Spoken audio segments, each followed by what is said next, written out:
Not long ago, I made a video about digital stamps, and I showed you how to print them onto a cardstock like Nina Solar White, Bristol and watercolor cardstock. Which is great, but what if your printer prints only on a print paper, or you only have a printer at work and don't feel like experimenting? Well, there is a solution, and the solution is the transfer technique. I know this technique from watercolor artists who use it to transfer their sketches, and in this video I will show you how to do that with digital stamps printed on a printer paper. And you don't need any special products. I also have 2 coloring ideas that you can do. So let's get started. The first step is to print the image. It can be any image, it doesn't have to be called a digital stamp. I found this image of Rose on the website freepik.com, the link will be in the description. There are other websites that offer free images, more about it later in this video. After I downloaded it, I adjusted it in a Word document. I also often use the app Affinity Photo, which is similar to Photoshop. You can use whatever software you feel comfortable with. Here I adjusted the image to fit the card. First I inserted a square shape and resized it to the size of my card, so I know how it will look. Then I sent this shape back, so my image is in the front and I can see it properly. I made it smaller to fit the card. This image has a lot of white space around it. It doesn't matter for the printing, but for the adjusting I cropped it on the sides. On the top and the bottom it did not matter.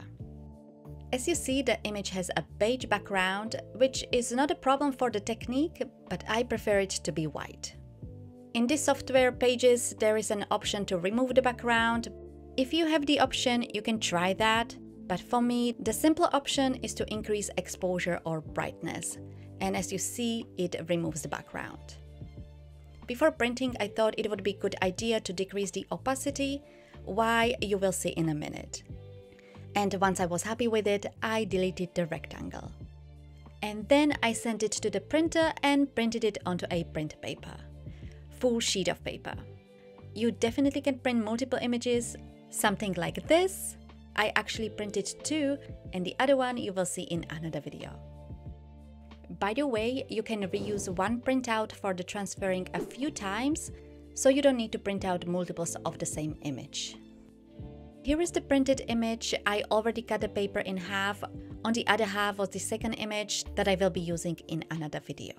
I still needed to trim it more so it fits the size of my card, so I took my paper trimmer and cut the excess. I actually cut it smaller than my cardstock so I can attach a washi. So how do you transfer this image onto a cardstock? All you need is a soft graphite pencil. I'm using HB, that's all I had. 2B might be better as it's softer. And all you need to do is to cover the back of the paper with the printed image with the graphite of the pencil, just the area where the image is. I'm using here a cardboard below my paper because my desk is not super smooth, and this way it's easier to apply the graphite. If I'm not filming, I'm using a craft mat and there I would not be using it. And once you're done, you pick the cardstock you want to use. Here I'm using a watercolor cardstock, and then you place the paper with the printed image on top of the cardstock, with the graphite facing down and the image facing up. Make sure you secure it with a washi, at least at the top. I also use the washi at the bottom so it doesn't move. And next, use a pencil or a pen. I'm using a pen, and trace the lines of the image. This is why I decreased the opacity before printing. Actually, I wish I decreased it even more, just to see the pen lines better. As you are tracing, you can lift the paper and see how it works. Just don't remove the top washi. If you don't like it, you can always erase the lines that were transferred, apply more graphite and start again. Just remember, the lines will not be super dark.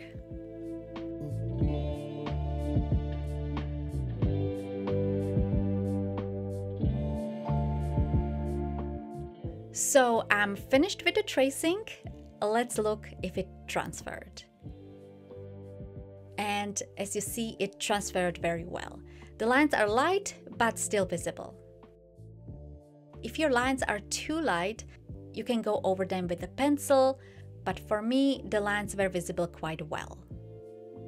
And this is how you transfer an image onto a cardstock. This is perfect if you would like to use digital stamps, but your printer only prints on a printer paper. As I said, I have 2 coloring options for you. But first, if you found this video helpful so far, I would really appreciate if you gave it a like, and if you have any questions, just ask in the comments. So let's start with the coloring. On both examples, you can use whatever coloring product you want. On this first example, I'm going to be using watercolors, and I'm going to be doing the more obvious coloring technique, which is no-line coloring.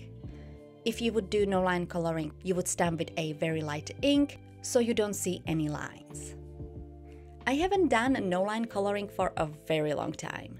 Usually I struggle with shadows, and when it comes to no-line coloring, and especially flowers, I have problems making sure that I see every petal and separating the petals from each other. Because there are no black lines, so you need to separate the petals somehow. But in the end, I managed. I was really happy with the result.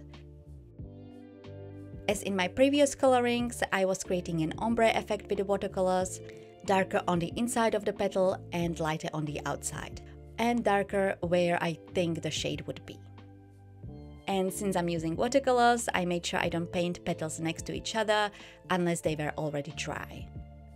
So I will play music for the rest of the coloring so you can see it all.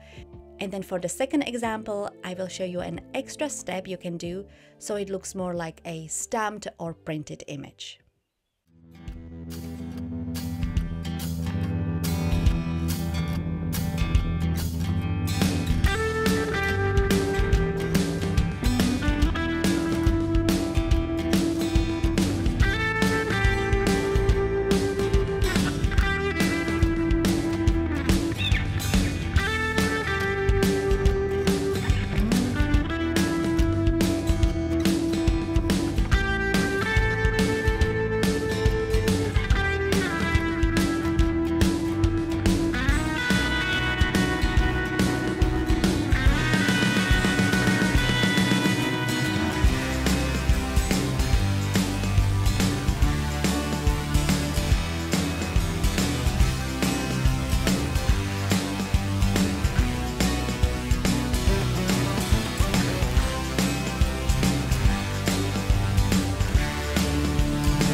So the no-line coloring is almost done.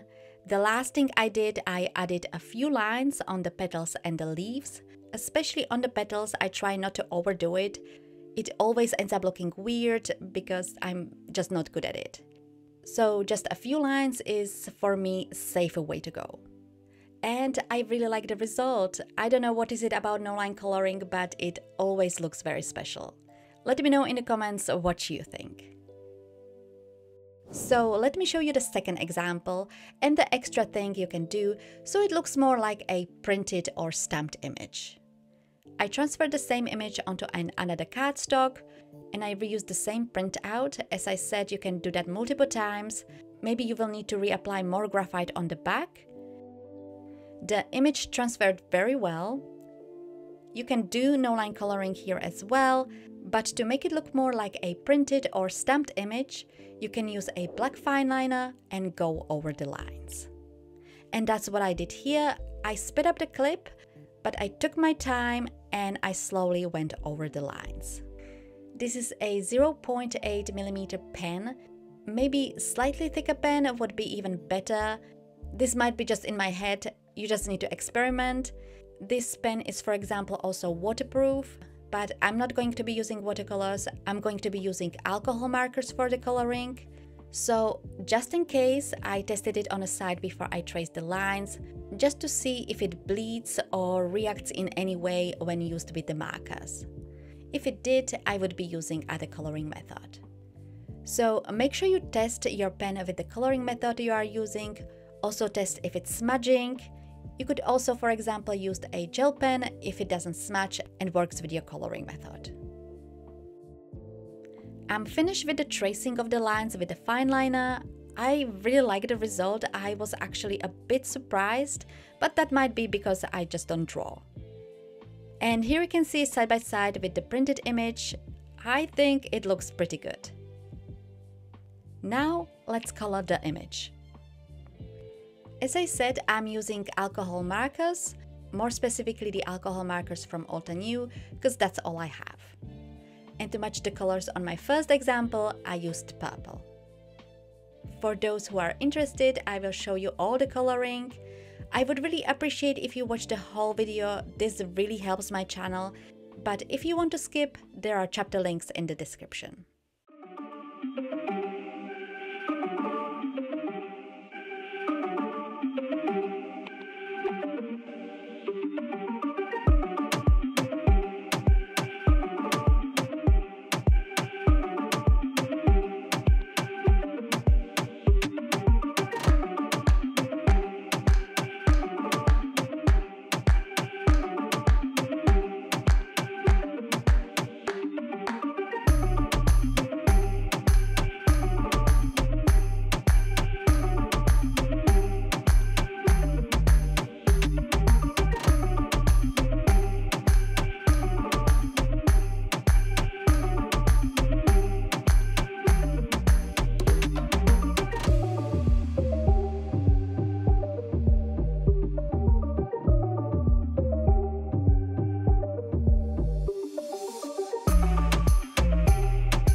I'm almost finished with the coloring. To be honest, I was really surprised, positively surprised. After I traced the image with a fine liner, I wasn't 100% on board. As I said, I'm not used to me drawing. The lines were a bit wonky. I did like it though. But after I colored it, I absolutely love it. I wanted to say who needs physical stamps, but physical stamps are something else. They are always going to be fun. Digital stamps are a great alternative or addition to your crafting, especially if you are looking for a budget-friendly option. So let me show you the cards I made. I kept them similar and very simple. With the rows that I outlined, I added a dash line along the panel and then a greeting saying "Have a great day" that I heat embossed in white on a black cardstock, and then I fussy cut it with my scissors. I used the same greeting on the second card, and I also used golden paints and painted the edges of the panel. I did not add any splatter. I'm sort of proud of myself, as I'm always tempted to do that. Both panels I adhered onto a white card base using a liquid glue. And just to compare, I also have a rose I printed onto a watercolor cardstock, one just as an outline and one I colored with watercolors. Which one do you like the most? I personally like them all. I like the printed image because it's just easy to do, but the transferring of the image adds to the creative process. It's a lot of fun and the end result is just more special. So one last thing, as I mentioned at the beginning, and that is where you can get free images. First of all, even if you pay for digital stamps, they are much cheaper than normal stamps, and Etsy is a great place to get such images. But there are also places where you can get images completely for free. The first place worth checking out is Get the Steiner Designs. They sell proper stamps and digital stamps, and I actually used their free digital images in my previous video about digital stamps. Their selection is not the best, but worth checking out. And their paid images are not expensive either. But there are websites that have a lot of free images. Of course, always check the terms and conditions. The first one is the one I got the image of the rose. It's called freepik.com. This is an amazing website. I'm not affiliated with them, I just like their selection. This website offers all kinds of free stuff. So the way I search is I use the term for the image I want to find. For example, flower, rose, tulip, sunflower, and so on. And then I also add the word outline, so I get the outlined images. And then I also click on the button Free Images to filter out the other images. They have premium as well, which I have never used. So far, for me, the free stuff was enough. What I also like on this website, you not only have the option to download the image in JPEG format, but you also get the EPS files, which you can open with Photoshop or similar. I, for example, have the Affinity Photo, and what you can do here, you can adjust the image. For example, I can completely remove the background, or sometimes the image has just way too many lines for my likings, like the shading that you do with the lines. And if you download it as EPS file, you have the option to remove them all or at least some of them. Of course, if you are doing the transfer technique, you don't really need to do that. You just don't trace those lines. Alright, that's the website Freepik. The next website I like to use is Canva.com. If you don't know the website, many content creators use it to create social media posts. They have a lot of templates, not just for social media. However, the search is not that great. You also cannot filter out the free images, and most of them are paid, but still you will be able to find quite a few very pretty images. If you want me to go into more detail on this one on Canva, let me know in the comments. The next website I like to use is pixabay.com. They have a lot of free images, but their selection for outline images is not the best, at least for my taste. You might be different. It really depends on what you are looking for, so it's worth looking at. There are other websites that offer free images. Overall, Freepik is my favorite, and then for paid digital images and stamps, I use Etsy. Alright, I hope you enjoyed this video. I would really appreciate if you gave this video a thumbs up and subscribe if you haven't done so already. Make sure you check out my first video about digital stamps. If you have any questions, let me know in the comments. Thank you all so much for watching, and I will see you in my next video.